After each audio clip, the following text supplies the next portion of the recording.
Catechesi con l'arte all'ora di cena. Proseguono a Vicenza al Museo Diocesano i percorsi di lettura iconografica delle opere d'arte per conoscere quella grande storia che tutti ci comprende, che è il Vangelo. Dipinta, disegnata, interpretata su tele per secoli e soprattutto la vita di Cristo, che nella Settimana Santa giunge evidentemente al suo episodio pasquale. Il Museo Vicentino ha scelto di raccontare la passione e morte di Cristo nella sua interpretazione di Gloria, usando tutte le opere del museo che narrano di ciò, ma partendo da una in particolare.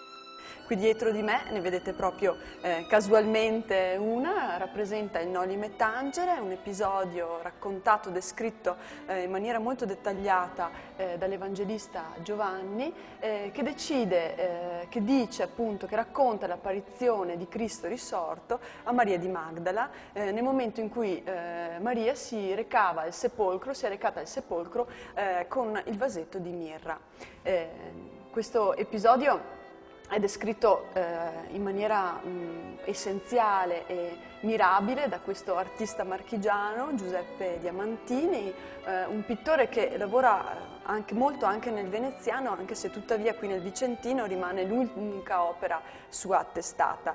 Viene dalla chiesa di Santi Felice e Fortunato a Vicenza, e se voi osservate la cosa divertente è che Cristo è descritto così come lo riprende l'Evangelista Giovanni, con abiti che ricordano quello di un custode, di un contadino, di un custode di un giardino, così come l'aveva scambiato erroneamente inizialmente proprio Maria di Magdala.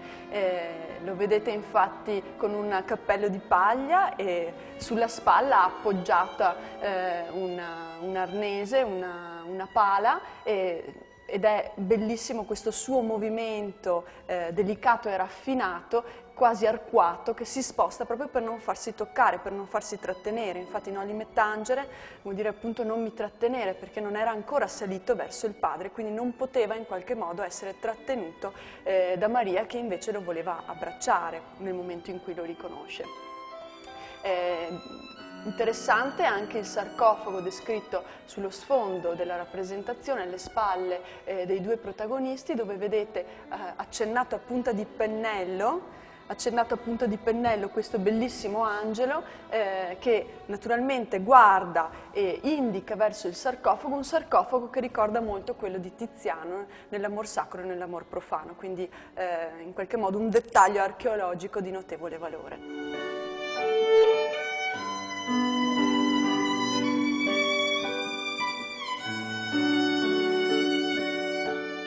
Accorsi a vedere la Pasqua rappresentata sono venuti veramente in molti, tanto che non c'è stato spazio per accoglierli tutti.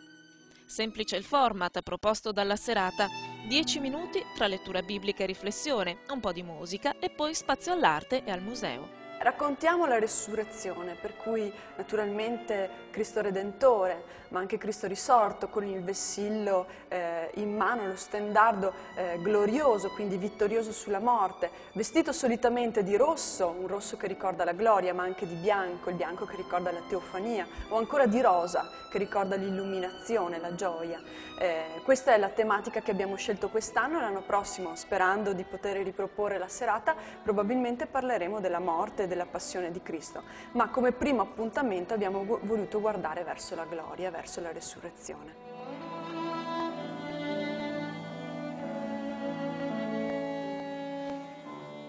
I primi cristiani erano naturalmente imbarazzati nel dover rappresentare un Cristo di luce, un Cristo risorto. Ma quale colore migliore del bianco o dell'oro per rappresentare un'apparizione così impensabile e così gloriosa? Quindi quasi sempre troviamo un Cristo pieno di luce, pieno di bianco, pieno di chiarore. C'è da dire tuttavia che questa immagine è stata rappresentata nel corso dei secoli dagli artisti in maniera minore rispetto per esempio a scene riguardanti la passione o la morte di Cristo. Con il Concilio Vaticano II invece si è data un fortissimo risalto a questo tipo di rappresentazioni, quindi nel XX secolo e soprattutto negli ultimi 20 anni abbiamo di nuovo tantissime rappresentazioni. primi cristiani invece le rappresentavano attraverso delle simbologie, come per esempio la croce gemmata, che è una croce che rappresenta proprio il Cristo trionfante, oppure per esempio come i pavoni, che rappresentano la resurrezione, quindi degli animali sacri che cambiano piumaggio proprio durante il periodo pasquale, ma non solo, che hanno questi 1000 occhi rappresentati nelle piume che ricordano l'onniscienza di Dio.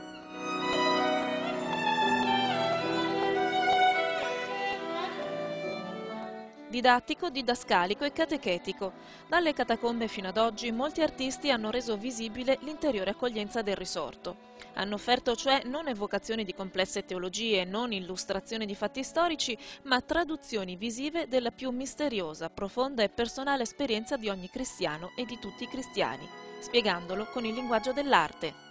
Recuperando un po' quella che era la volontà di queste prime immagini, quello che era la primissima modalità delle immagini, un racconto attraverso le opere d'arte. Una sorta di Bibbia Pauperum, quindi la Bibbia dei poveri, coloro che non avevano mezzi, erano analfabeti, non riuscivano a leggere il Vangelo, potevano apprendere la parola attraverso queste importantissime opere d'arte. Quindi la funzione primaria, anche se siamo in un museo, quindi il museo deve conservarle e valorizzare, vorremmo cercare di riprendere anche questa importantissima funzione, quindi di aiutarci a scoprire il testo sacro attraverso queste bellissime immagini.